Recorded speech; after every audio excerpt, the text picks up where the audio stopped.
Lonely man shelters injured Native American woman. 3 days later, his house is surrounded and ragged breathing echoed through the silent valley as Samuel stopped splitting firewood for the winter. Something wasn't right on that cold January morning in the mountains of the Appalachian region. The noise came from the trail leading to his cabin, a sound he hadn't heard in months. Stumbling footsteps, branches breaking, someone approaching unevenly, as if injured or lost. He set down the axe and walked slowly toward the sound. 15 years of living alone in that remote place had sharpened his senses, and something about that freezing morning left him uneasy. When he rounded the bend in the trail, he found a scene that made him stop immediately. A Native American woman, appearing to be around 40 years old, was passed out near a tree, her left leg injured and bleeding. Her clothes were torn, her white blouse dirty with dirt and blood, her traditional skirt with colorful embroidery completely stained. Her long dark hair was tangled, full of dry leaves.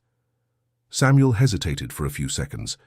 His first reaction was to back away, return home and pretend he hadn't seen anything. Human contact was something he avoided at all costs since arriving in that valley. But the woman let out a soft moan, still unconscious, and he couldn't simply turn his back. Against all his instincts of isolation, Samuel approached and examined the wound. It was deep, probably caused by a sharp stone or a cutting branch. She was losing a lot of blood and needed immediate care. "Damn it," he muttered to himself, knowing he had no choice. Carefully, he carried her in his arms to his wooden cabin. She was lighter than he expected, but even so, the effort made him breathe heavily. At 50 years old, Samuel stayed in shape working the land, but carrying an unconscious person for nearly 200 yards wasn't easy. Inside, he laid her on the bed and began cleaning the wound. Years of solitary living had forced him to learn basic medical care. It wasn't the first time he'd had to treat a deep cut, though it had always been on himself after some accident with tools. The woman woke up as he was applying a clean cloth to the wound. Her eyes opened suddenly, large and dark, full of fear and confusion. She tried to sit up quickly, but the pain made her groan and fall back. "Easy, easy," Samuel said in a low voice, keeping his distance so as not to frighten her further. "You're injured. You need to stay still." She looked at him with distrust, speaking words in a language he didn't understand. Her tone was defensive, almost aggressive. Her hands trembled as she tried to cover herself better with her torn clothing. "I'm not going to hurt you," Samuel continued, gesturing slowly with his hands. "You were passed out on the trail. I'm just trying to help." Her response was more incomprehensible words, now in a louder tone, almost shouting. She pointed at the door, clearly wanting to get out of there. When she tried to get up again, the wound opened and blood began to flow. "You're going to be much worse off if you don't let me take care of this," he said, pointing at her leg. "Look, I'm going to get water and food. You need strength to heal." Dear listener, if you're enjoying the story, take a moment to leave a like and, most importantly, subscribe to the channel. It really helps us who are just starting out. Now continuing. Samuel went to the kitchen, giving her time to calm down. He prepared a simple broth with chicken and vegetables from the garden, something that wouldn't upset her stomach. While cooking, he could hear her moving around in the bedroom, probably looking for a way to escape. When he returned with a steaming bowl and a glass of water, he found her sitting on the edge of the bed, examining her own wound. She raised her eyes when he came in, still wary, but without the aggression from before. "Chicken broth," he said, setting the bowl on a small table beside the bed. "And clean water." She looked at the food, then at him, then back at the food.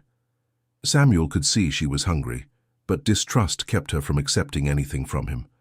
To break the ice, he picked up the spoon, tasted a bit of the broth in front of her, and gave a nod of approval. "It's good. No poison," he said with a half smile. That seemed to relax her a little. She took the bowl with hesitant hands and began sipping the broth slowly. Samuel took the opportunity to examine her wound more closely. It needed stitches, but he didn't have the right supplies for that. "Your name?" he asked, pointing at her and then at himself. "Samuel." She stopped eating and looked at him for a long moment. Then she pointed to herself and said something that sounded like Winona. "Winona," he repeated, and she nodded. It was a start.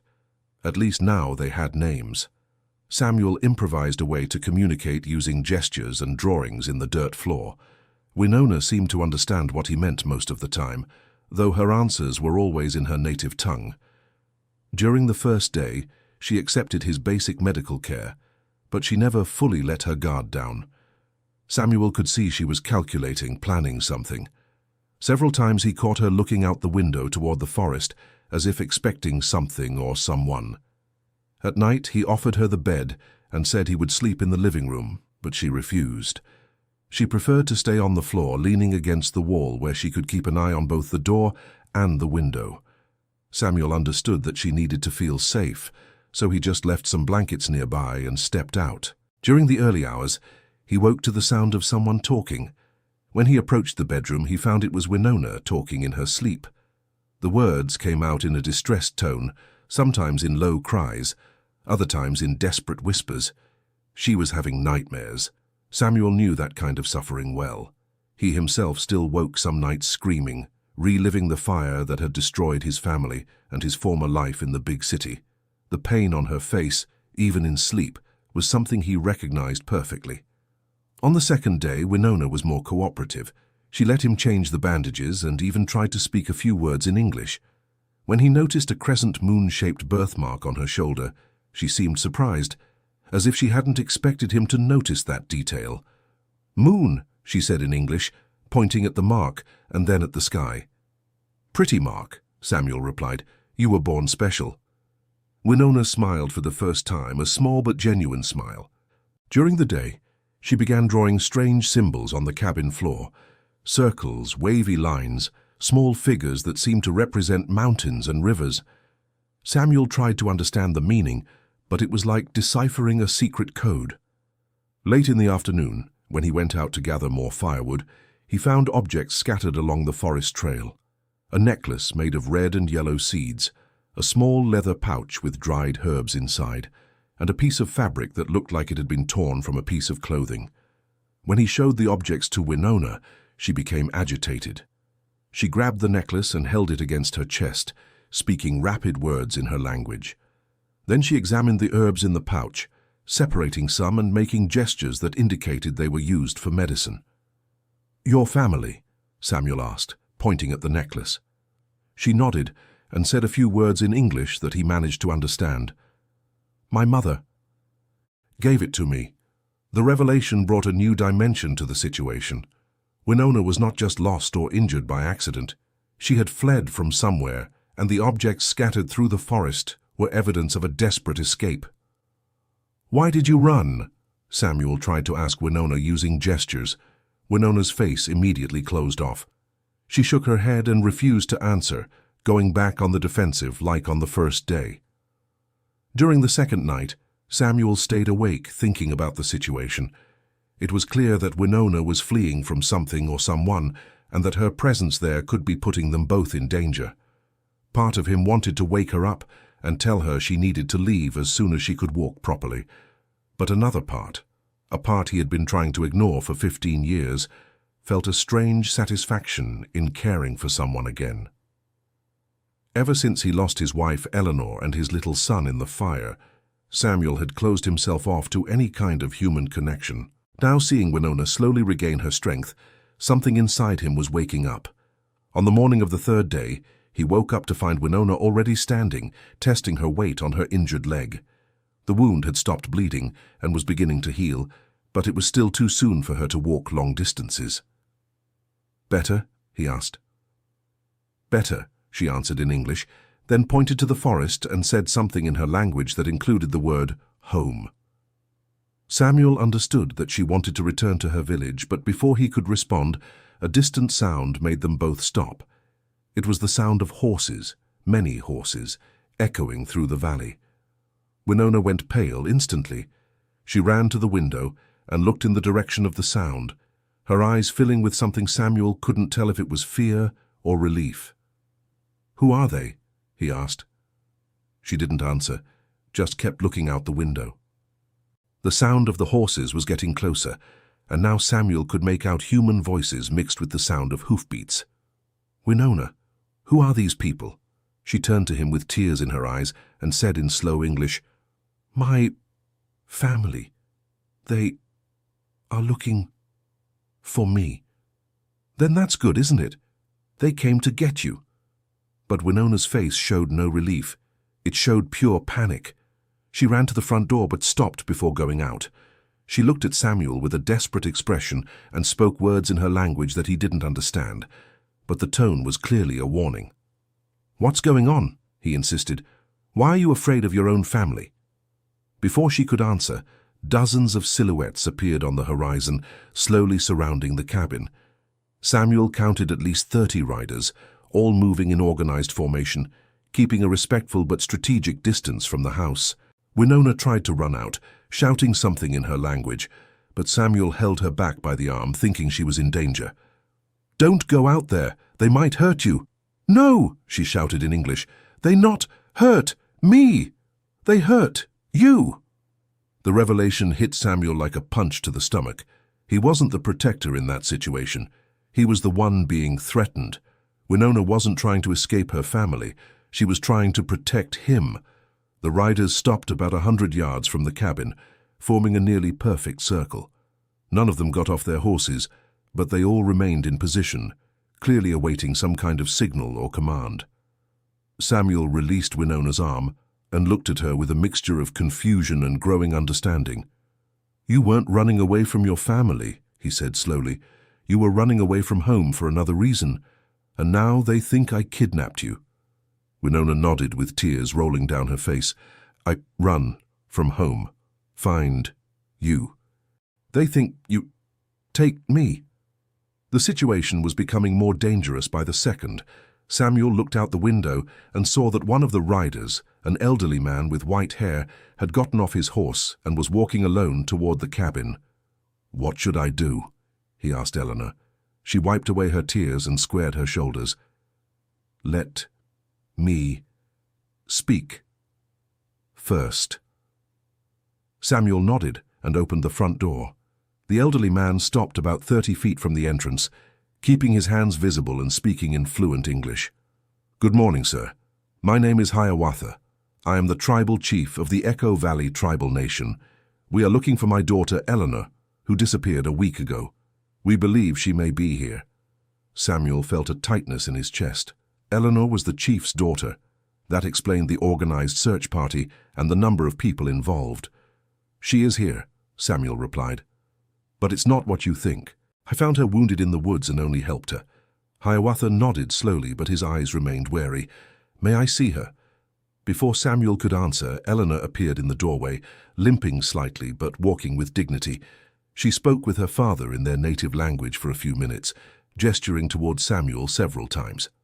Hiawatha's expression gradually changed during the conversation. Distrust gave way to surprise, then to confusion, and finally to something that looked like relief, mixed with concern. "My daughter says you saved her life," Hiawatha said to Samuel, "and that you were kind and respectful the entire time she was here." "That's true," Samuel confirmed.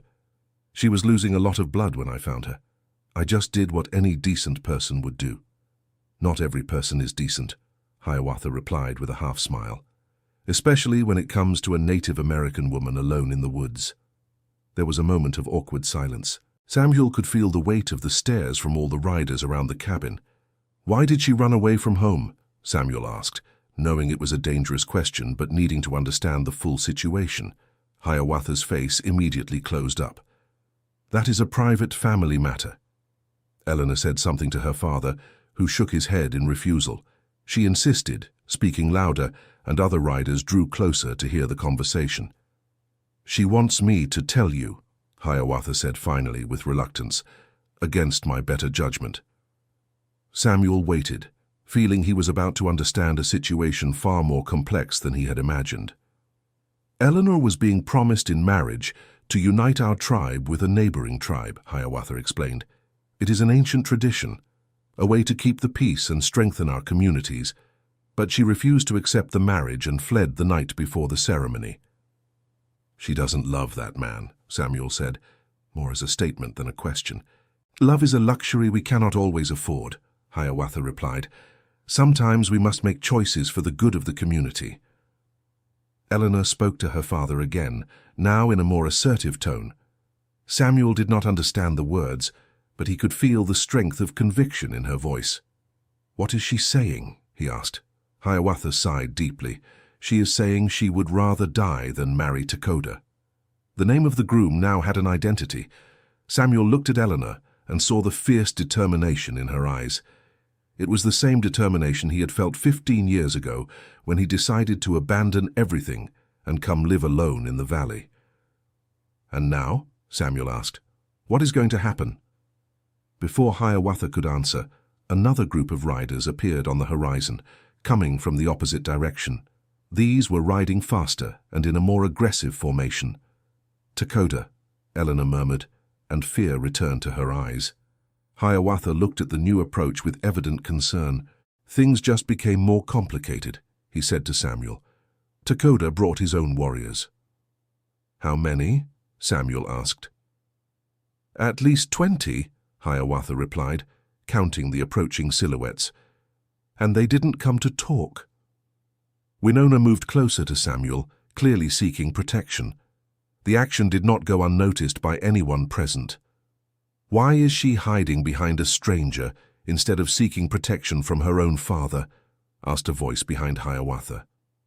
Samuel turned and saw a younger man, appearing to be in his early 30s, who had approached during the conversation. By the way the other warriors respected him, he was obviously someone important in the tribal hierarchy. "My son, Chaska," introduced Hiawatha, Winona's younger brother. Chaska looked at Samuel with open distrust. "Why does our sister trust you more than her own family?" It was a direct question that demanded an honest answer. Samuel took a deep breath before speaking. "Maybe because I'm not trying to force her to do something she doesn't want to." The answer created a tense silence.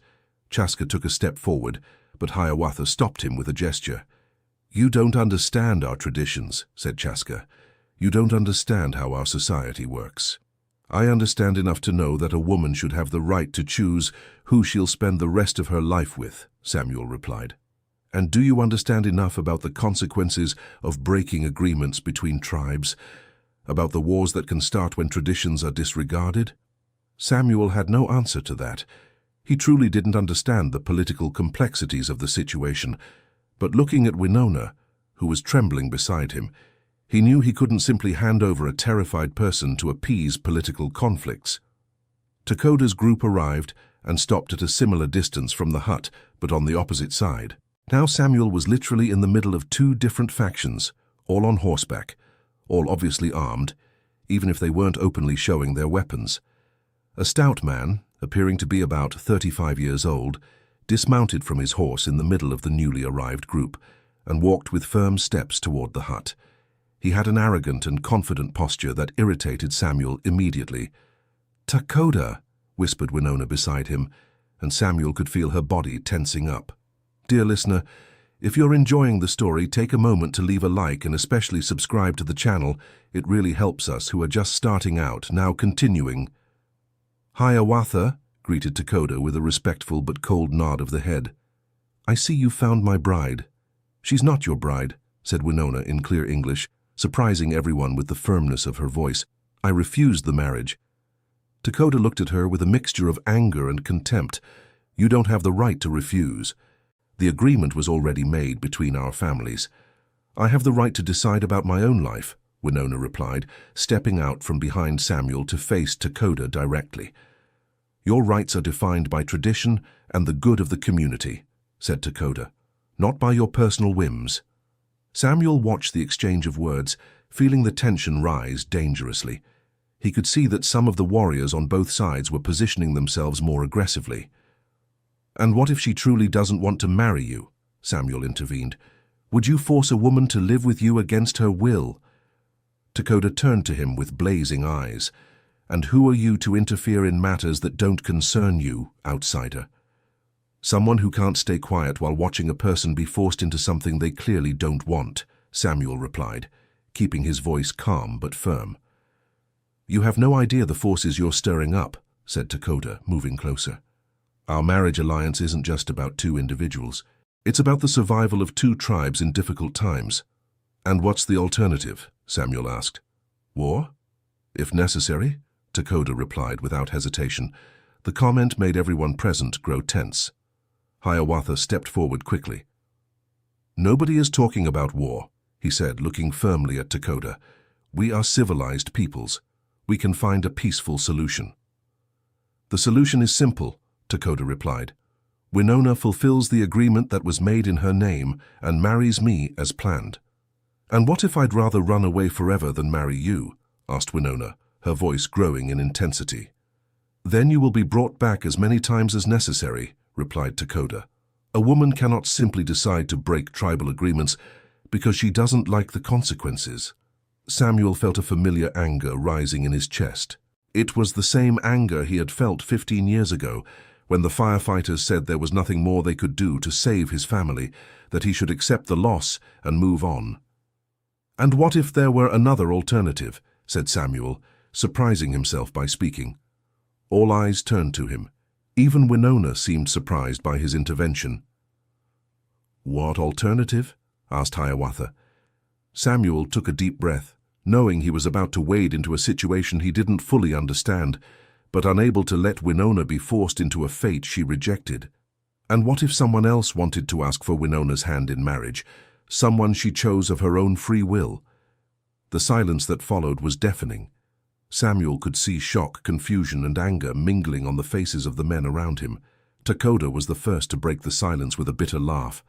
A white man who lives alone like a hermit thinks he can just show up and claim a Native American woman, he said with contempt. Oh, what kind of arrogance is that? It's not arrogance, Samuel replied calmly. It's a legitimate question. If you truly care about Winona's well-being, shouldn't you at least consider what she wants? What she wants is irrelevant in the face of what she owes, Takoda retorted, and she owes loyalty to her tribe and to her family's alliances. Winona, who had remained quiet during the exchange, suddenly spoke in a loud and clear voice. I choose Samuel. The words fell like a stone into a calm lake, creating shockwaves that spread through everyone present. Even Samuel was surprised, for he had not expected such a direct declaration. Hiawatha seemed to have aged 10 years in 10 seconds. Chaska stepped forward with obvious anger, and Takoda turned red with fury. You don't even know this man, Chaska shouted at his sister. He's a complete stranger. He saved me when I was injured, Winona replied. He took care of me without asking for anything in return. He treated me with respect and kindness. That's more than I can expect from an arranged marriage. 3 days of knowing each other is no basis for a marriage decision, said Hiawatha, clearly trying to control a situation that was getting out of hand. And 3 minutes of political negotiation are, replied Winona. Takoda was no longer containing his anger. This is ridiculous. I will not accept being rejected by a hermit who barely knows our traditions. Then maybe it's time to question whether those traditions still make sense, said Samuel, knowing he was treading on dangerous ground, but unable to hold himself back. Takoda's response was to approach Samuel aggressively, but Hiawatha intervened quickly. Enough, shouted the tribal chief. Everyone calm down before this turns into a tragedy. The command stopped Takoda mid-movement, but the tension in the air was palpable. Samuel could see that many of the warriors on both sides had their hands close to their weapons. There is a traditional solution to this situation, said a new voice. Everyone turned to see who had spoken. It was an elderly man, even older than Hiawatha, who had approached on foot from the direction of the forest. Samuel had not noticed him arrive, but by the respectful reaction of all the warriors, he was obviously someone very important. Medicine Man Thomas, Hiawatha greeted with a bow. I didn't know you were in the region. I've been following the traces of this mess for 2 days, the medicine man replied with a calm but authoritative voice, and the time has come to resolve this properly. Medicine Man. Thomas appeared to be over 70 years old, hair completely white, face marked by time and the elements, but eyes extraordinarily lively and intelligent. He moved with a dignity that made everyone else automatically step aside. What is the traditional solution? Asked Takoda. though with less aggression in the presence of the medicine man. A dispute over a woman's hand can be resolved through the challenge of the 3 paths, explained the medicine man. Each suitor must demonstrate his ability to provide protection, wisdom, and true love. The final choice belongs to the woman, but only after seeing the real character of each man. I accept this challenge, said Takoda immediately. All eyes turned to Samuel. He realized he had reached a point of no return. He could try to walk away from the situation, return to his isolated life, and leave Winona to face the consequences alone. Or he could accept the challenge and fight for her right to choose her own destiny. I accept too, said Samuel, surprising everyone once again, including himself. Winona looked at him with a mixture of gratitude and concern. It was clear she hadn't expected him to go this far for her. Then it is decided, declared Medicine Man Thomas. The challenge will take place at sunset today. Until then, everyone must keep the peace and prepare themselves properly. What kind of preparation? Asked Samuel, beginning to realize he had gotten himself into something much bigger than he understood. Each man must meditate on what he truly wants and what he is willing to sacrifice for it, replied the medicine man. The challenge is not a competition of physical strength, but a test of character. Takoda seemed satisfied with that, obviously confident in his chances. Samuel, on the other hand, began to feel the magnitude of what he had taken on. May I speak with Samuel in private? Asked Winona. The medicine man nodded and gestured for the others to move away. Takoda hesitated for a moment, but ultimately obeyed the elder's authority. When they were alone, Winona looked deeply into Samuel's eyes. You don't have to do this for me, she said in careful English. You've already done so much by saving me and taking care of me. I'm not doing it just for you, Samuel replied, surprised by his own honesty. I'm doing it because I see in you the same hunger for freedom that brought me to this valley 15 years ago. Tell me about your family, Winona asked softly. Samuel hesitated. It was a story he had never told anyone, not even to himself out loud. I was a different man 15 years ago, he began slowly. I lived in Charlotte, worked as an engineer, had a beautiful wife named Eleanor, and a 6-year-old son, Caleb. Winona listened in silence, feeling that he needed to tell the story. One night, there was a fire in our building, electrical wiring failure. I was working late at the office, and when I got home, the building was in flames. The firefighters said they didn't suffer, that the smoke got them while they slept. Tears began to stream down Samuel's face.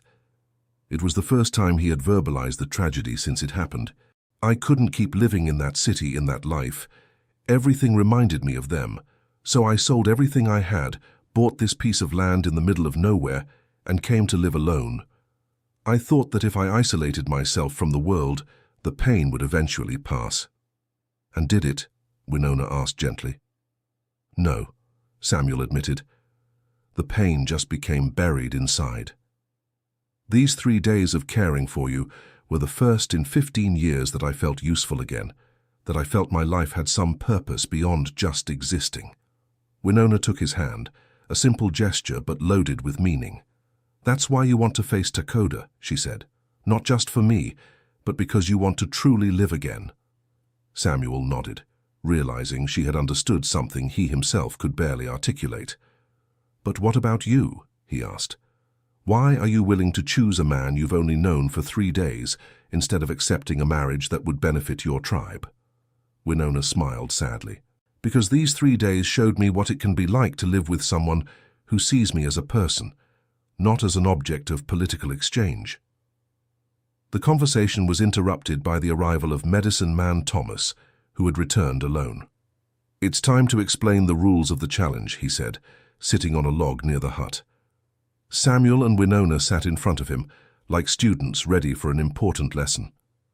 The challenge of the 3 paths is a very ancient tradition, the medicine man began.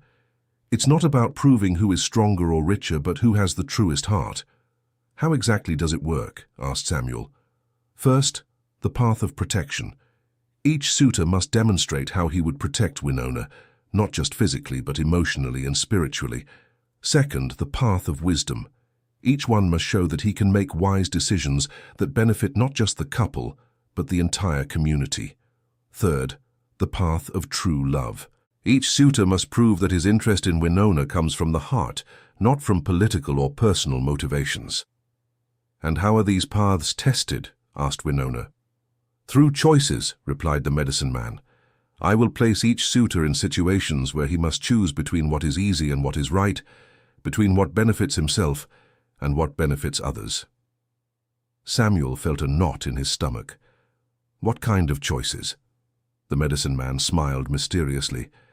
"If I told you now, it wouldn't be a true test, would it? But I can say that the choices will reveal who you really are on the inside." For the rest of the day, Samuel tried to mentally prepare himself for what was to come. Takoda and his warriors camped on the other side of the valley, keeping their distance but making it clear they were watching everything. Hiawatha and his men stayed closer to the hut, and the tribal chief took the opportunity to speak privately with Samuel. "Are you sure about what you're doing?" asked Hiawatha. "My daughter is a strong and independent woman, but she is also heir to responsibilities you may not understand." "What responsibilities?" asked Samuel. "As the tribal chief's daughter, she may one day need to lead our community. That requires someone by her side who understands our culture, our traditions, our challenges." "And a white man could never understand those things?" asked Samuel. Hiawatha considered the question carefully. "It's not impossible, but it would be very difficult, and it would require sacrifices you may not be prepared to make." "What kind of sacrifices?" "Giving up your isolated life, learning our language, accepting our customs, living as part of a community instead of as an independent individual." Samuel realized that Hiawatha was being honest about the challenges, not trying to discourage him maliciously. "And what if I'm willing to make those sacrifices?" "Then you will have my respect, even if you don't have my immediate blessing," replied Hiawatha. "But remember, it's not just about what you want. It's about what's best for Winona and for our community." The hours passed slowly. Samuel watched the movements of the two groups, noticing how both maintained military discipline even in a tense situation. It was clear that both Hiawatha and Takoda were experienced leaders. In the middle of the afternoon, Chaska approached Samuel. "May I ask a personal question?" said Winona's brother. "Of course." "Why would a man choose to live completely alone for 15 years? That's not natural." Samuel told the story of the loss of his family once again, watching as Chaska's face shifted from suspicion to understanding. "I'm sorry for your loss," Chaska said at last. "But that makes me more worried, not less." "Why?" "Because a man who ran from pain for 15 years might run again when faced with new hardships. My sister deserves someone who will stand by her no matter what." It was a valid concern, and Samuel didn't have an easy answer for it. "You're right to worry," Samuel admitted. "I ran from pain, and it turned me into someone who avoids human connections. But these last 3 days have shown me that isolation isn't healing, it's only postponement. And how can I be sure you won't run again at the first sign of trouble?" "You can't," Samuel answered honestly, "just as I can't be certain until I'm truly tested. All I can promise is that I'm willing to try to be the man Winona deserves." Chaska studied Samuel's face for a long moment. "At least you're honest about your weaknesses," he said finally. "That's more than I can say about Takoda. You don't approve of your sister's marriage to him." "Takoda is a competent warrior and a skilled political leader," Chaska replied carefully. "But he sees my sister as a prize to be won, not a person to be loved." The conversation was interrupted by the arrival of the low sun on the horizon. The medicine man, Thomas, stood up and signaled for everyone to gather. "It's time for the challenge," he announced, in a loud voice that echoed through the valley. All the warriors from both groups positioned themselves in a wide circle, creating a natural arena around the cabin. Samuel and Takoda stood on opposite sides, with Winona and the medicine man in the center. "The first path is that of protection," the medicine man declared. "Each suitor must demonstrate how he would protect Winona in a dangerous situation." The medicine man made a gesture, and 2 of Hiawatha's warriors brought out a large stone, placing it on the ground between the competitors. "This stone represents a dangerous obstacle in Winona's path," the medicine man explained. "Each of you must show how you would help her overcome this obstacle." Takoda stepped forward first. He flexed his muscles, picked up the stone with both hands and lifted it above his head, demonstrating his physical strength. "I would remove any obstacle from Winona's path using my strength," he declared confidently. "No difficulty would be too great for me to overcome on her behalf." The warriors of his faction cheered and shouted their approval. It was an impressive display of raw power. Now it was Samuel's turn. He approached the stone, which Dakota had placed back on the ground. Instead of trying to lift it, Samuel knelt beside it and began studying the terrain around it. "I would help Winona find a path around the obstacle," he said, marking a route in the dirt with a branch. "Sometimes the solution isn't to remove the difficulty, but to find a clever way to overcome it together." Then he looked directly at Winona. "And if it truly became necessary to move the stone, I would do it with her, not for her. True protection isn't doing everything alone. It's facing hardships as a team." The medicine man nodded with approval. Interesting, different approaches, one focused on individual strength, the other on shared wisdom. "The second path is that of wisdom," he continued. "I will present you with a situation that requires a difficult decision." The medicine man turned to both suitors. "Imagine that you are leaders of a community going through hard times. There is enough food only for the children and elders to eat well, or for everyone to eat little. Which choice would you make?" Dakota answered quickly. "I would organize hunting expeditions to get more food. A true leader finds solutions, doesn't accept limitations." "And if the expeditions failed," pressed the medicine man, "then I would seek out other communities to make trade agreements. I would exchange work for food, form alliances. There is always a solution if you are strong enough to find it." It was a practical and optimistic answer. Samuel could see that Dakota truly believed that willpower and determination could overcome any obstacle. "Samuel?" asked the medicine man. Samuel thought carefully before answering. "First, I would make sure the children and elders were fed properly, since they are the most vulnerable. Then I would organize the community, so that all healthy adults contributed equally to finding long-term solutions. And if some adults complained about having to go hungry while other groups ate well, I would explain that a community is only strong when it protects its weakest members," replied Samuel. "If we abandon the vulnerable in difficult times, we lose our humanity and our unity." The medicine man nodded again. One answer focused on strength and finding solutions, another focused on compassion and justice. "Now the third path, true love," announced the medicine man. "For this test, I will ask a simple question of each of you. Dakota, why do you want to marry Winona?" Dakota squared his shoulders and spoke in a loud, clear voice. "Because she is the daughter of Hiawatha, a strong and intelligent woman who would be an excellent mother to my children and a valuable partner in expanding the influence of our united tribes. Together we could build a dynasty that would benefit our peoples for generations." It was a political and strategic answer, focused on the practical benefits of marriage. "Samuel?" asked the medicine man.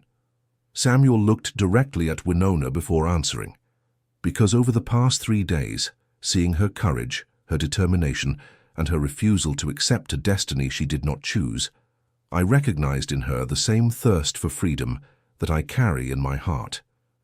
Because she reminded me that there is goodness in the world, and that caring for someone can be a source of joy, not just pain."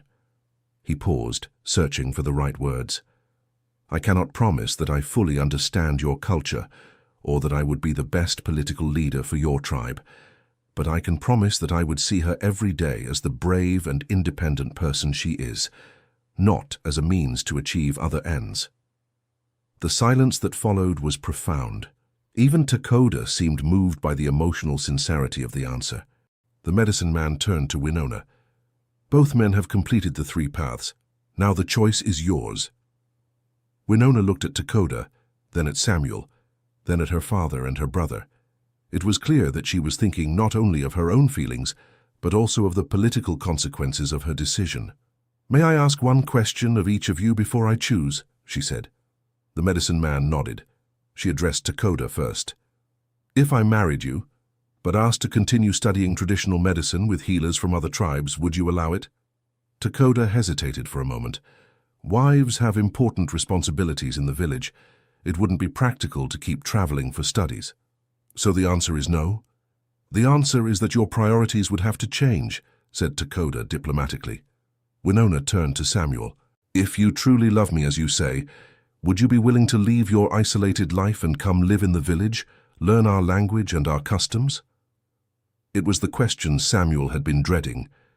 It meant completely abandoning the life he had built over the past 15 years. Yes, he answered without hesitating, if that is what you need to be happy. Even if it's difficult and uncomfortable, even if you sometimes miss your solitude. Even so, Samuel confirmed, because I learned that loneliness is not peace, it's just fear in disguise. Eleanor closed her eyes for a moment, as if she were making the most important decision of her life. I choose Samuel, she said finally, in a firm and clear voice. The reaction was immediate and divided. Hiawatha's warriors fell into respectful silence, while Takoda's men began murmuring among themselves with obvious agitation. Takoda turned red with rage. This is unacceptable. The agreement between our tribes must be honored.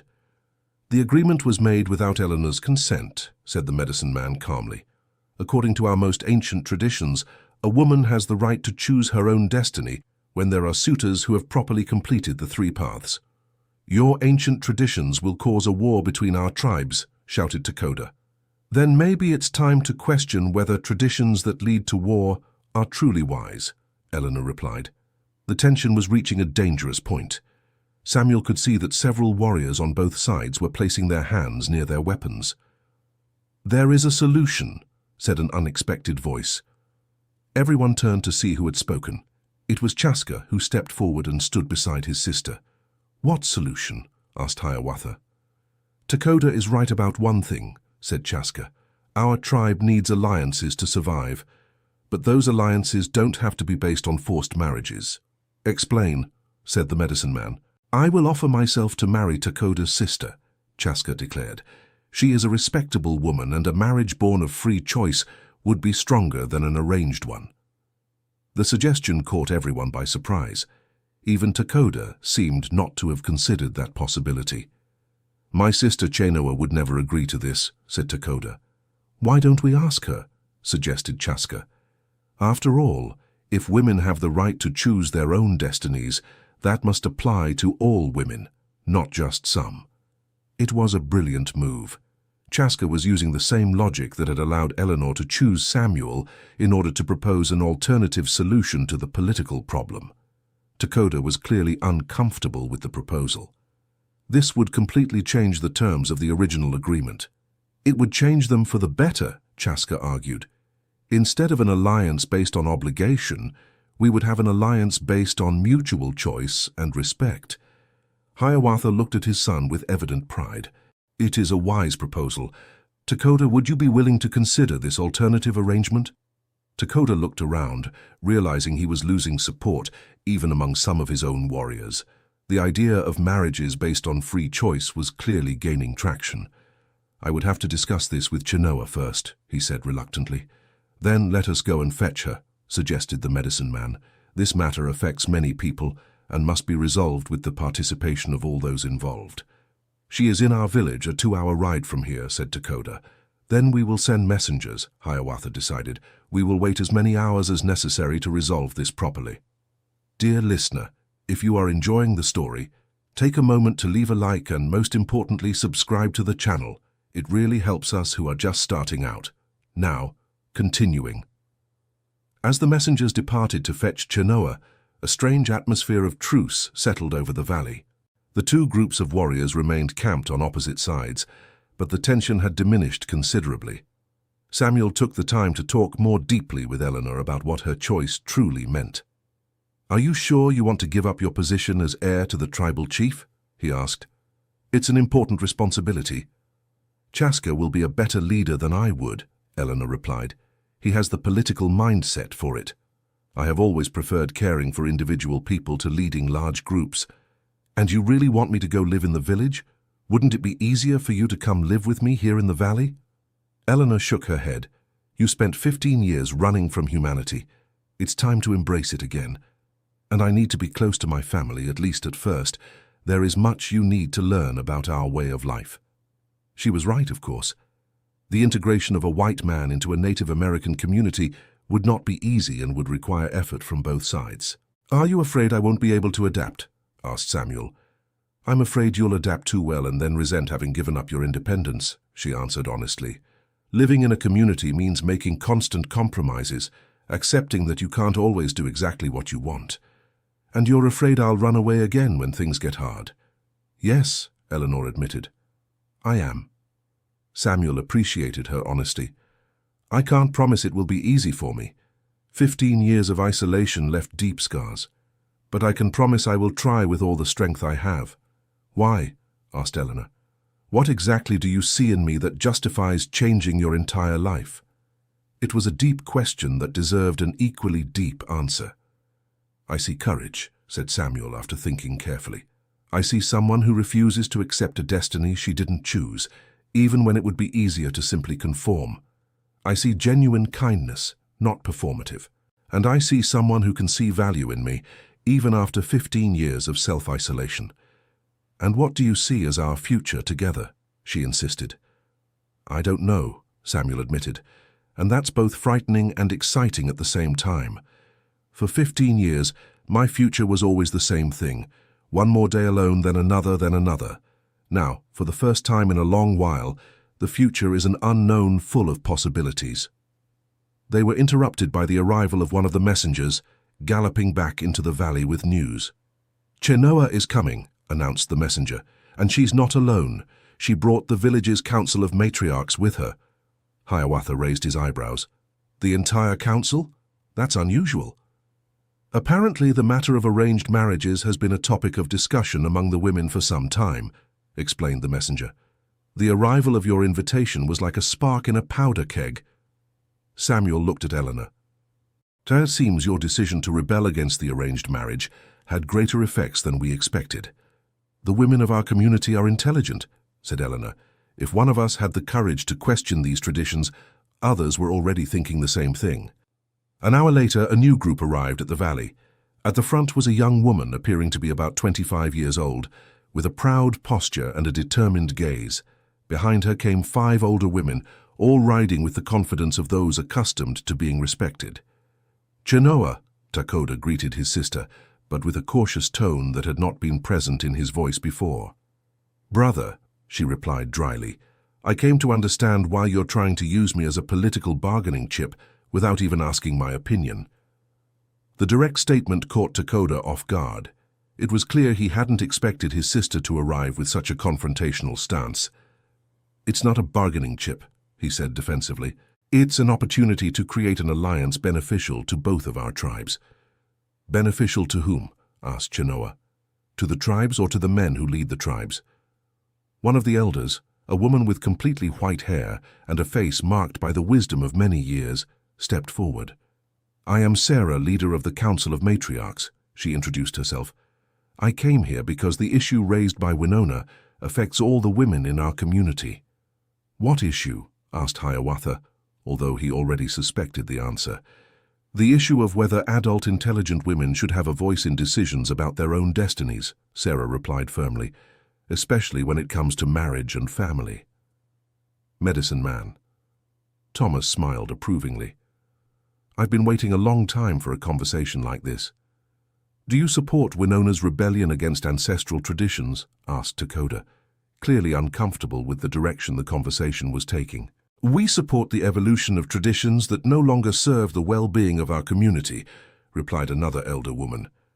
"Traditions should strengthen us, not limit us." Chenoa addressed Chaska directly. "I heard you offered to marry me as part of a political solution. May I ask why you did that without talking to me first?"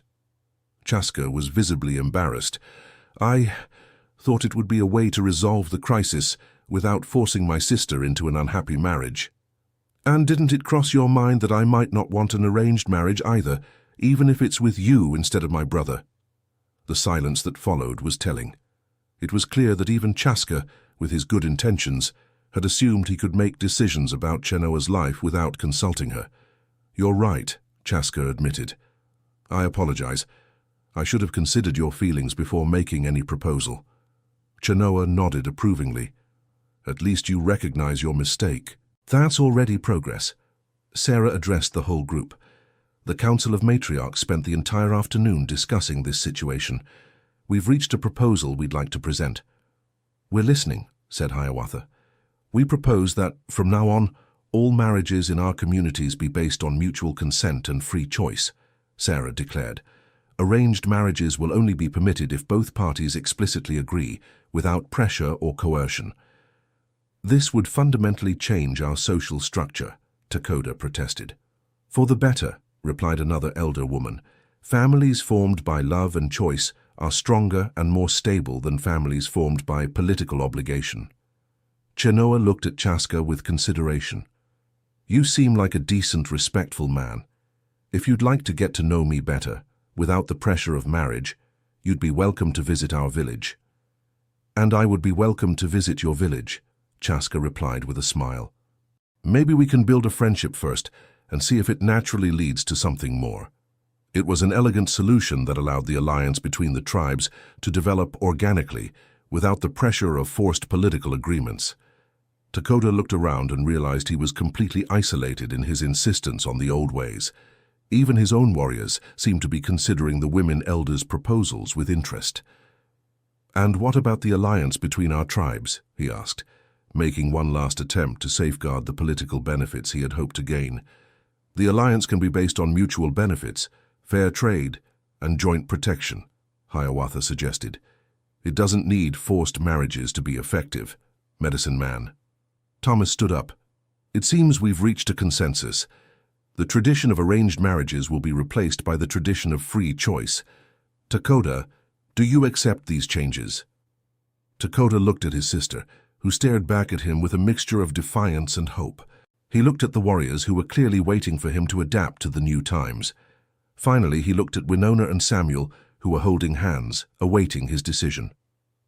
I accept, he said at last. But I hope you're all prepared for the consequences of this change. What consequences? Asked Winona. Other tribes may not accept these innovations. You may see this as a weakening of our traditional structure and try to take advantage of it. It was a legitimate concern that made everyone reflect. Then we will prove that tribes based on free choice and mutual respect are stronger, not weaker, said Sarah.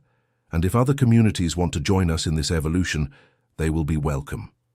And if they don't want to, insisted Takoda, then we will protect our right to live according to our own values, said Hiawatha firmly. Freedom is always worth defending.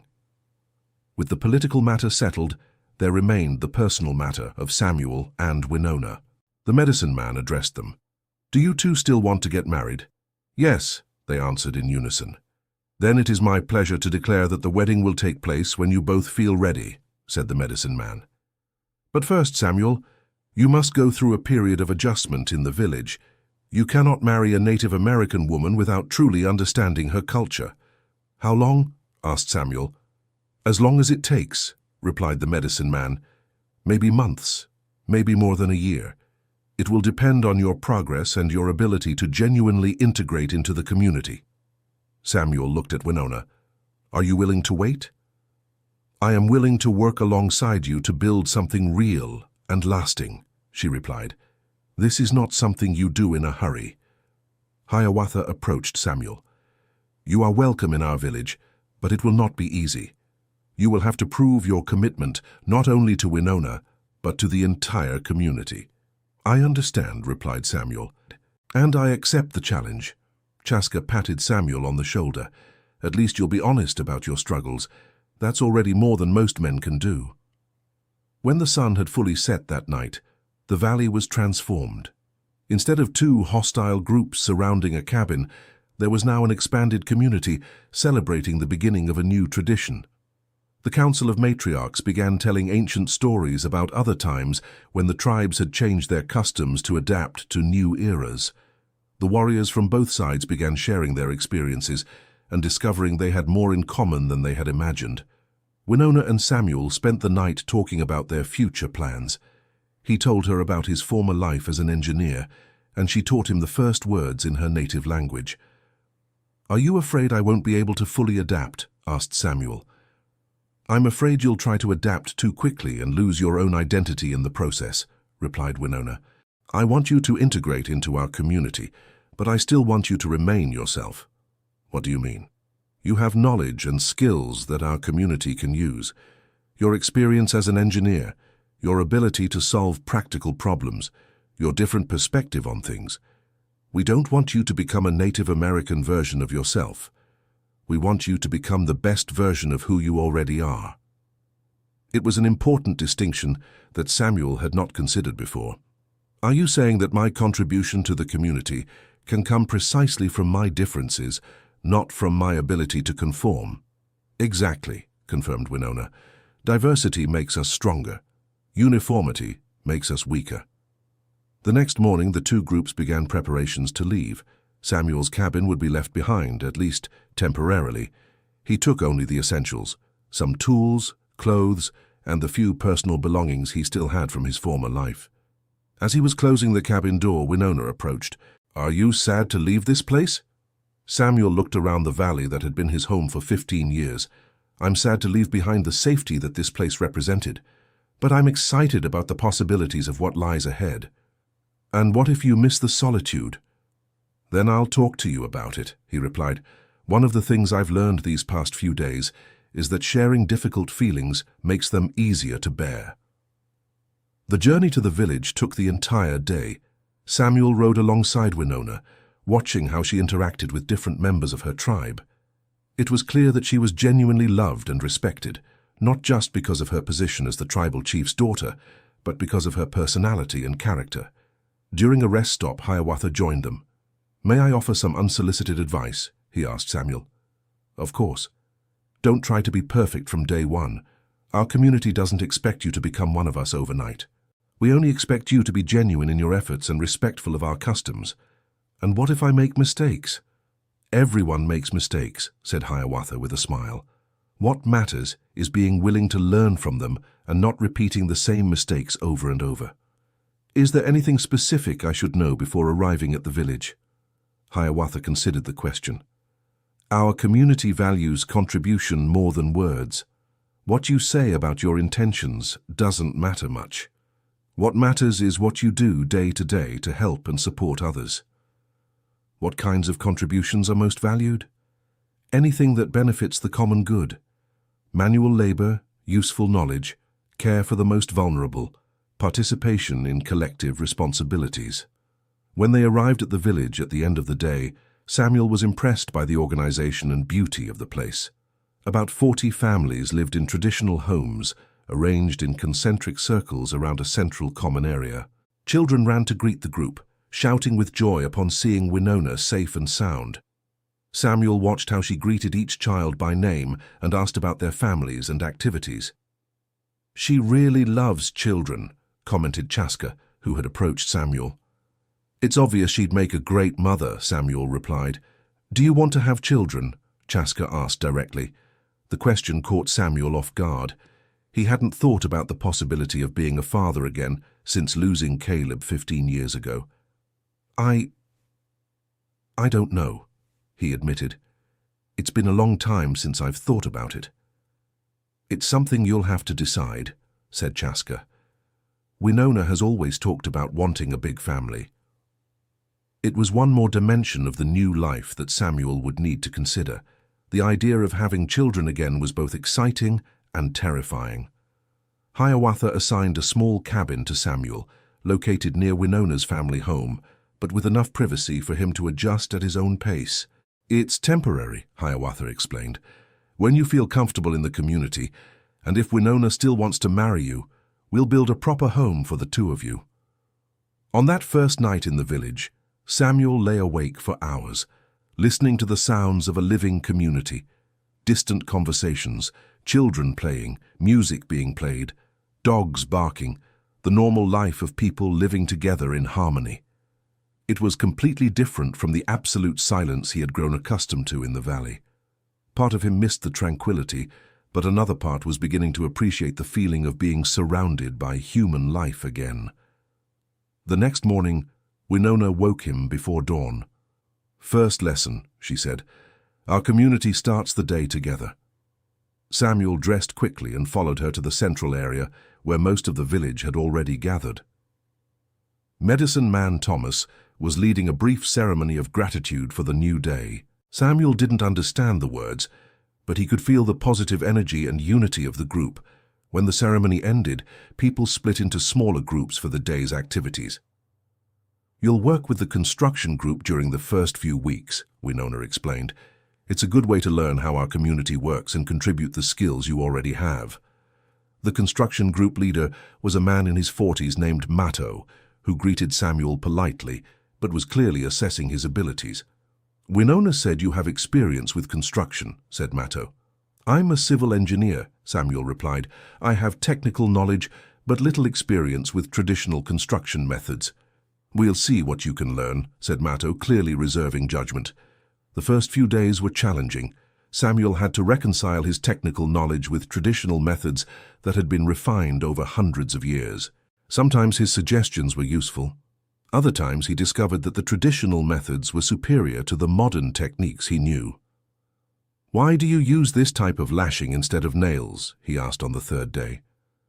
"Because lashing allows the structure to move with the wind and the rains," Matto explained. "Nails create rigid points that can break. Our way is more flexible and lasts longer." It was a lesson in humility, but also a demonstration of how well-developed traditions often contained wisdom that wasn't immediately obvious.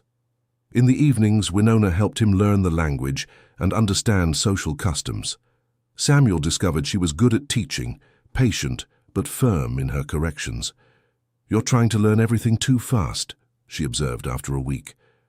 "It's not a race."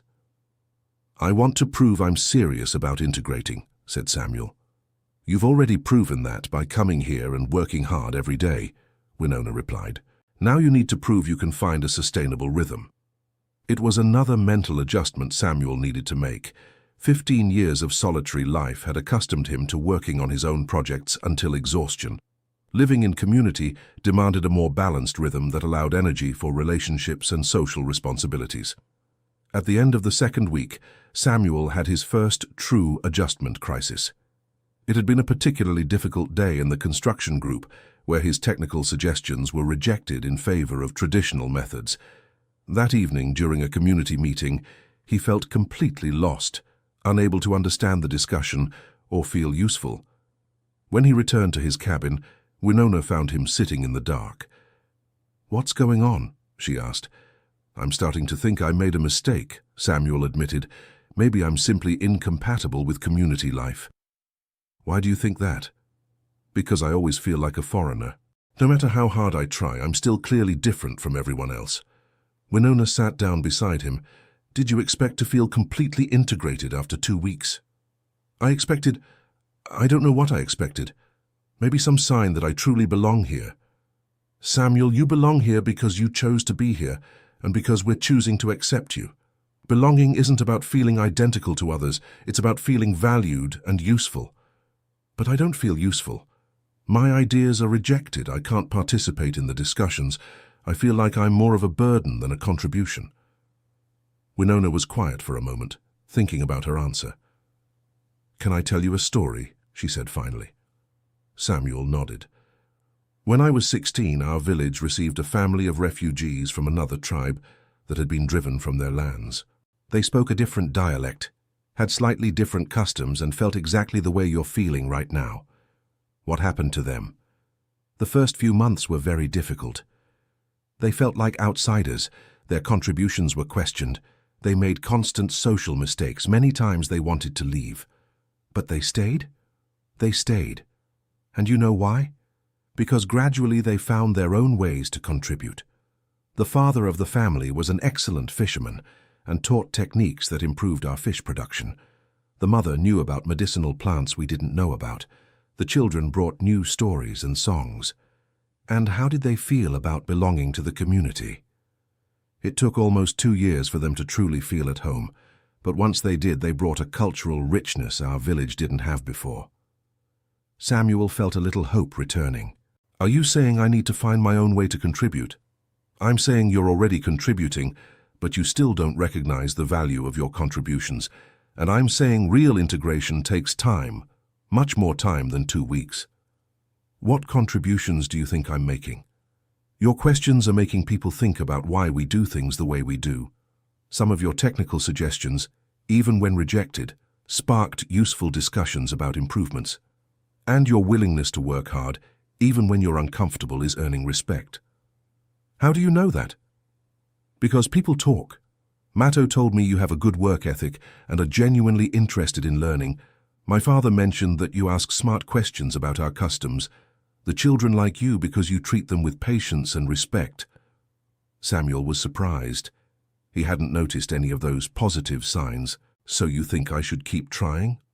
I think you should stop trying so desperately and start simply living, said Winona. Integration isn't a project you complete. It's an ongoing process of building relationships and finding your place. The conversation marked a turning point in Samuel's experience at the village.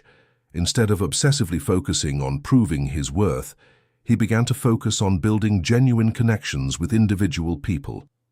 He started spending time with the village children, telling stories about the big city, and teaching simple games he had learned from Caleb. He offered to help the elderly with small tasks that required physical strength. He began joining in evening activities like music and dancing. Even though he was obviously clumsy at first, gradually he started to feel less like a foreigner being tolerated and more like an eccentric but valued member of the community. The pivotal moment came at the end of the first month, when heavy rain damaged several huts in the village. Samuel offered to design a drainage system that would prevent similar problems in the future.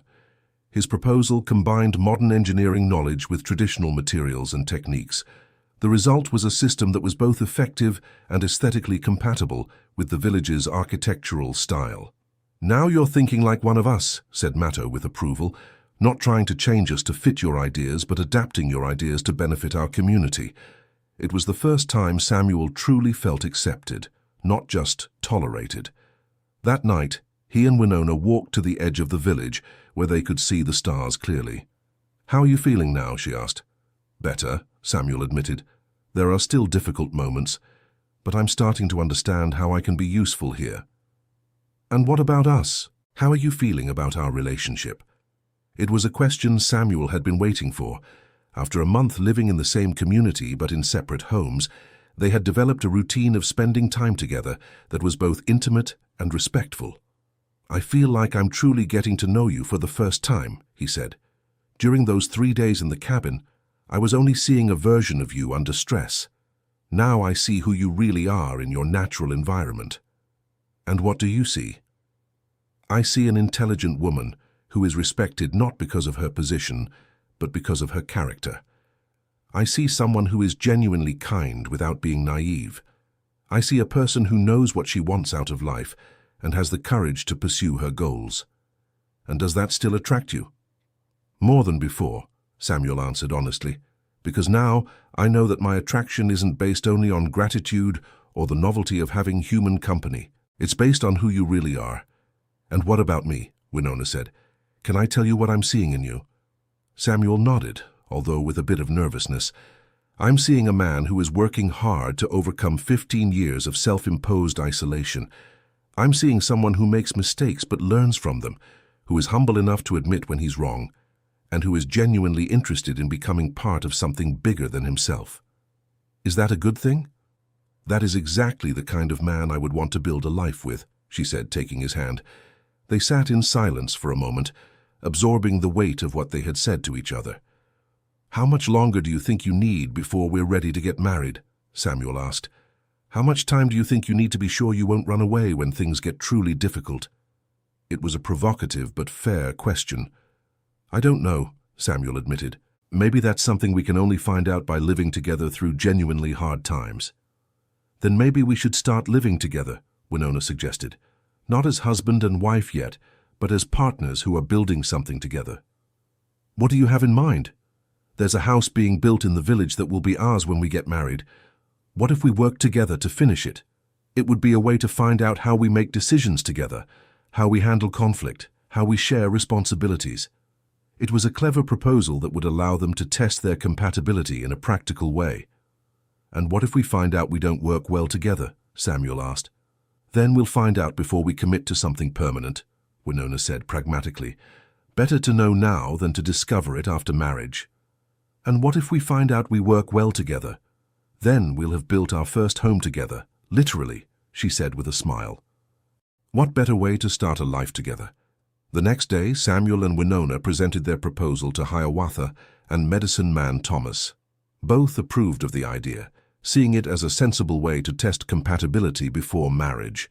The construction of the house became an informal community project. Members of the village offered help, advice, and materials, but the planning and major decisions were left to Samuel and Winona. The first real test of their partnership came when they had to decide on the layout of the house. Samuel wanted a design closer to what he was used to, with clear divisions between public and private spaces. Winona preferred a more open design that would be better for hosting visitors and community activities. "Why do you want privacy so much?" Winona asked during a particularly intense discussion. "Because I spent 15 years getting used to silence and solitude," Samuel admitted. "I still need a space where I can retreat when I feel overwhelmed by social stimuli." "And why do you want so much openness?" he asked in return. "Because our home won't be just ours. It will be a place where family and friends feel welcome. It will also be where we raise our children if we have them, and they need space to play and grow." They spent days working on a design that met both of their needs. The result was a house with open, connected common areas, but also a small private office where Samuel could retreat when he needed to. "This is our first big successful negotiation," Winona observed when they finalized the plans. "Neither of us got exactly what we originally wanted, but we're both happy with the result." "Is that how marriages work?" Samuel asked. "Constant negotiation?" "Good marriages work that way," Winona confirmed. "Each person keeps their individuality, but they work together to create something better than either could create alone." The actual construction of the house was less contentious but equally educational. Samuel discovered he had perfectionist tendencies that sometimes delayed progress, while Winona was sometimes impatient and wanted to move too fast. "You're redoing that wall for the third time," she observed during the second week of construction. "It's just not lining up perfectly," Samuel explained. "And will that affect the functionality of the house?" "Well, not exactly. Then maybe it's time to accept that good enough is sometimes good enough." On the other hand, there were times when Samuel had to curb Winona's impatience. "Why are we stopping to let the clay dry?" she asked. "Can't we continue with another part?" "Because if we don't let it dry properly, the whole wall could become unstable later," Samuel explained. "Some things can't be rushed." "Ah, like relationships." "Exactly like relationships." In the middle of the project, they faced their first real conflict. Samuel had planned a specific technique for the roof that combined modern and traditional methods, but when it came time to implement it, he discovered he had miscalculated the materials needed. "We need 3 times more straw than I estimated," he admitted, clearly embarrassed by the mistake. "That means at least 2 weeks of delay," Winona said, visibly frustrated. "I know, I'm sorry, I can try to find a workaround." "No," Winona said firmly. "I don't want a workaround. I want you to own the mistake, find the straw needed, and do it right." The response surprised Samuel. He was expecting anger or disappointment, not a clear order to fix the problem. "You're not mad at me?" "I'm frustrated with the situation," Winona said. "But I'm not mad at you. Everyone makes mistakes. What matters is how you handle the consequences." Samuel spent the following days working with other community members to get the additional straw needed. It was a humbling process, admitting his miscalculation to people who were already doing a favor by helping with the project. But it was also educational. He discovered the community was much more tolerant of honest mistakes than he had expected. Several people shared stories of their own construction mistakes, and some even offered alternative techniques that could work better than his original plan. "How do you feel about the way you handled the straw problem?" Winona asked when the roof was finally complete. "Initially, I felt ashamed," Samuel admitted. "But then I realized that dealing honestly with the mistake made me feel more connected to the community, not less." "Why?" "Because it made me ask for help, and asking for help created opportunities for other people to feel useful," and generous. My mistake ended up strengthening relationships. That's an important lesson for marriage, Winona observed. Mistakes don't have to be destructive if you handle them with honesty and humility. When the house was finished, 3 months after Samuel arrived at the village, they organized a small party to celebrate. The whole community was invited, and many people brought practical gifts for the new house. During the celebration, the medicine man Thomas gave a speech. "This house represents more than a place for two people to live," he said. "It represents what we can create when we combine different traditions and perspectives with mutual respect and hard work." "Are you two ready to get married?" asked Hiawatha. Samuel looked at Winona. During those 3 months they had been tested in ways they hadn't anticipated. They had discovered compatibilities and incompatibilities. They had learned to negotiate differences and to support each other through difficulties. "I'm ready," said Samuel. "Not because I no longer have fears or doubts, but because I know we can face fears and doubts together." "I'm ready too," confirmed Winona, "because I discovered that building something together is even better than finding someone who thinks exactly like you." The wedding was set for the following full moon, allowing time for proper preparations and for family members from other villages to attend. During the 2 weeks of preparation, Samuel had one last crisis of confidence. The reality of getting married again, 15 years after losing Eleanor and Caleb, hit him with unexpected force. "What if I can't be a good husband?" he asked Chaska, who had become his closest friend in the village. "Do you think any of us knows how to be a good husband before trying?" replied Chaska. "Marriage is a skill you learn by practicing, not by studying." "But what if I can't forget my previous family? What if a part of me will always belong to Eleanor and Caleb?" "Who said you need to forget?" asked Chaska. "Winona isn't asking you to erase your past. She's asking you to build a future." "How do you know that?" "Because she told me. She's nervous about the same thing, but in the opposite direction." "What do you mean?" "She's worried that you see her as a replacement for Eleanor, not as herself. She's worried that you'll never be able to love her completely, because part of your heart will always be in the past." The revelation made Samuel realize that they were both dealing with similar fears about sharing love with other loyalties. That night, he sought out Winona for a serious conversation. "Chaska told me you're worried that I'll never be able to love you completely because of my previous family." "It's true," admitted Winona. "Sometimes I feel like I'm competing with ghosts, and I was worried that I couldn't be a good husband because I can't forget Eleanor and Caleb." They sat in silence for a moment, processing the symmetry of their fears. "Maybe we're thinking about this the wrong way," Samuel said finally. "Maybe the question isn't whether I can forget the past or whether you can compete with it. Maybe the question is whether we can create something new that honors the past without being limited by it." "What do you mean?" "My love for Eleanor and Caleb doesn't diminish my capacity to love you. In fact, it might increase it, because losing people I loved taught me the precious value of having someone to love." "And my lack of romantic experience doesn't mean I can't be a good wife," added Winona. "It just means I'll be learning how to be a good wife specifically for you." "Exactly. We're not trying to recreate something that already existed. We're creating something completely new." The conversation removed a tension that both had been carrying without realizing it. Instead of competing with the past or trying to be perfect from the start, they could simply focus on building something unique and valuable. The wedding took place on a clear full moon night, with the entire village present and several families from neighboring villages who had traveled for the ceremony. Takoda attended, bringing Chenoa, who was visibly interested in getting to know Chaska better. The ceremony itself was unlike anything Samuel had ever experienced. Instead of specific vows, he and Winona took part in rituals that symbolized union, commitment, and integration with the community. Together they planted a tree that would grow beside their home, symbolizing that their marriage would be a living thing that would need constant care to flourish. They shared food prepared with their own hands, symbolizing that they would nourish each other in the future.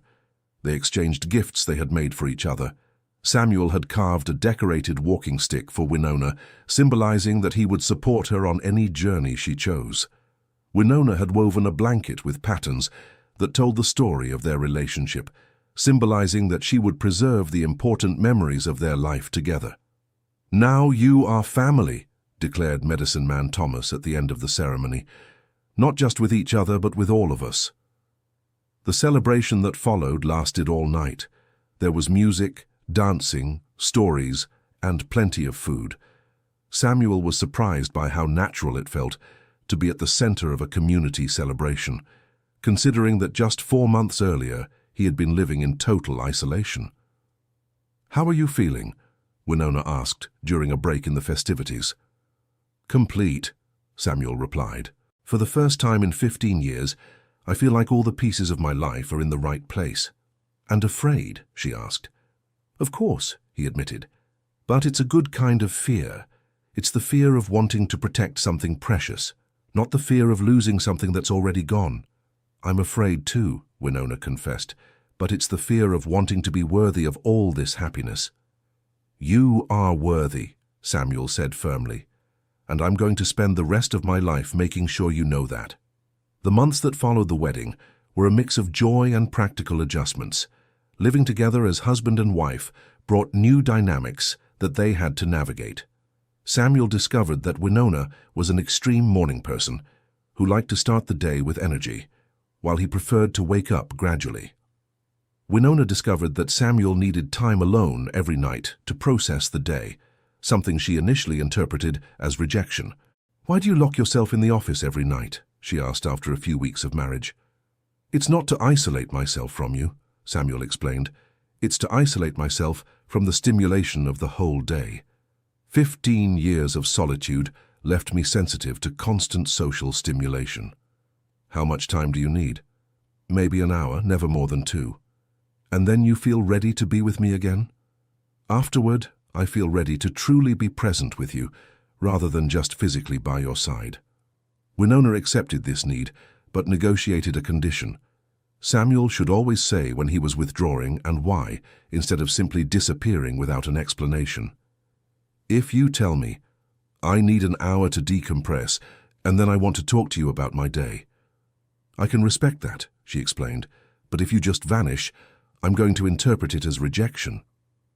Similar negotiations happened over other differences. Winona liked having the house full of visitors, while Samuel still felt overwhelmed by too much socializing. They agreed to have specific days for entertainment and specific days for privacy. The first big test of their marriage came when Winona discovered she was pregnant, about 6 months after the wedding. "How are you feeling about this?" she asked after telling Samuel the news. Samuel's initial reaction was pure panic. The idea of having another child brought back all the memories of Caleb and all the fears about losing someone he loved. "I'm terrified," he admitted honestly, "because of what happened with Caleb." "Yes. Because I don't know if I can be a good father again.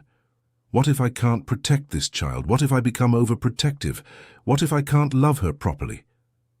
Winona sat down beside him and took his hand. "Remember when you were worried that you couldn't love me properly because you still loved Eleanor?" "Yes. And what did we find out? That love isn't a limited resource. Loving one person doesn't reduce your capacity to love other people." "Exactly. And being a father again doesn't mean you're betraying Caleb's memory. It means you're honoring what you learned by loving him.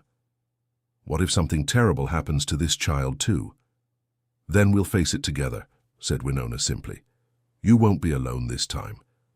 The pregnancy turned out to be exactly what Samuel needed to complete his psychological transformation. Participating in the growth of a new life, preparing a home for a child, planning a future as a family. All of these activities forced him to live fully in the present and the future, instead of in the past. Their daughter, Autumn, was born on a spring morning, 9 months after the wedding. When Samuel held her for the first time, he felt a mixture of love, fear, and hope that he had forgotten was possible to feel. "She looks like you," said Winona, still recovering from the birth. "She looks like hope," Samuel replied, surprising himself with his own poetry. The first year as parents tested their marriage in ways they hadn't anticipated. Sleepless nights, constant responsibilities, less time for themselves, all the typical challenges of new parents multiplied by the fact that Samuel was still adjusting to community life. There were difficult moments, nights when Autumn cried endlessly and Samuel felt the familiar urge to isolate himself, days when Winona was exhausted and frustrated, and Samuel felt inadequate to help. "Sometimes I feel like I don't know what I'm doing," Winona admitted on a particularly difficult night. "That makes two of us," said Samuel, "but I guess maybe that's normal. Maybe no one really knows what they're doing in the first year. How did you handle it when Caleb was a baby?" "Eleanor and I took turns panicking," said Samuel with a nostalgic smile. "One person would fall into despair while the other kept calm. It worked surprisingly well." "Can we try that system?" "We can try that system." The strategy worked. Instead of panicking together, they learned to take turns being the one who kept things stable, while the other dealt with difficult feelings. When Autumn turned 1, Samuel realized he couldn't remember the last time he'd felt the urge to run away from a situation. It wasn't that life had become easy. There were still constant challenges. But his automatic response to challenges had shifted from escape to solve. "You're different," Winona observed one night as they watched Autumn sleep. "What do you mean?" "More present, more confident, less like someone who's constantly waiting for something terrible to happen." "That's how I feel," Samuel confirmed. "For the first time in a long time, I'm more focused on protecting what I have than mourning what I lost." "Do you still think about Eleanor and Caleb?" "Every day, but now I think of them with gratitude for what they taught me about love, instead of anger for what was taken from me." "What do you think they would think of our life here?" Samuel considered the question carefully. "I think Eleanor would be happy to know that I learned to be vulnerable again. And I think Caleb would be fascinated to have a little Native American sister." "Little sister?" "That's how I think of him in relation to Autumn," Samuel explained. "Not as past versus present, but as family expanded across time." In the years that followed, Samuel became a respected figure in the community. His engineering skills, combined with his growing understanding of traditional methods, made him valuable for construction and infrastructure projects. More importantly, his journey from isolation to integration made him someone others turn to when facing their own struggles to adapt. "How did you manage to integrate so well?" asked a young man who had recently arrived at the village, fleeing trouble in the city. "First, I accepted that integration is a process, not a destination," Samuel replied. "Second, I stopped trying to be perfect and started focusing on being useful. Third, I learned that differences can be contributions if you offer them with humility." "And what was the hardest part?" "Trusting that people would accept me if I were genuinely myself, instead of trying to be who I thought they wanted me to be." When Autumn turned 5, Winona discovered she was pregnant again. This time, Samuel's reaction was pure joy, without the panic he had felt the first time. "More confident this time?" observed Winona. "More confident that I can handle whatever comes," confirmed Samuel, "and more confident that I'm not doing this alone." Their second child, a boy they named River, was born in the dry season, and his arrival cemented the feeling that their family was complete. 2 children, a home we built together, a community that accepts us, Winona listed one evening as they watched the children playing. "It's more than I dreamed of when I fled that arranged marriage. It's more than I imagined when you showed up wounded on my trail," said Samuel. "Sometimes I still can't believe I was lucky enough to find you." "It wasn't luck," said Winona. "It was choice. You chose to help me when you could have ignored me. I chose to trust you when I could have run. We chose to work together when we could have given up. And we keep choosing every day. And we will keep choosing every day." Years passed. The children grew. Samuel became a respected elder in the community. Winona became a renowned healer whom people sought out from distant villages. Together, they built a life neither of them could have imagined alone. On their 10th wedding anniversary, they returned to the valley where it all began. Samuel's cabin was still there, now used sporadically by hunters and travelers. "Do you miss this life?" asked Winona as they explored the place that had been Samuel's home for 15 years. "I miss the simplicity sometimes," he admitted, "but I don't miss the solitude, and I wouldn't trade our life together for all the simplicity in the world. Not even on the hard days? Especially on the hard days, because I learned that hard days are easier when you don't face them alone."